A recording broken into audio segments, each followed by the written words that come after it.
నమస్కారం ఈటీవీ 360కి స్వాగతం. ముందుగా ప్రధానాంశాలు. క్రూడ్ పామ్ ఆయిల్ పై దిగుమతి సుంకం 44% పెంచండి. కేంద్రానికి మంత్రి తుమ్మల లేఖ.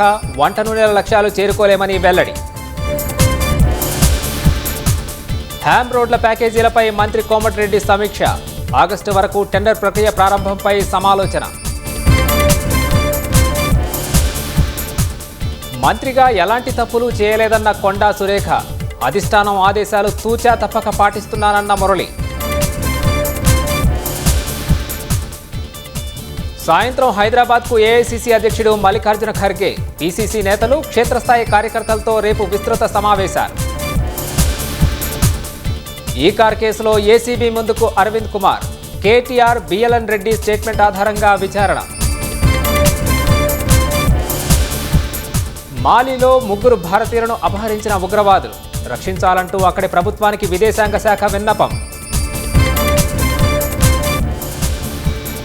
పాక్ ప్రముఖుల సోషల్ మీడియా ఖాతాలు భారత్లో మళ్లీ నిషేధం. ఆంక్షలు ఎత్తివేసిన గంటల వ్యవధిలో నిర్ణయం.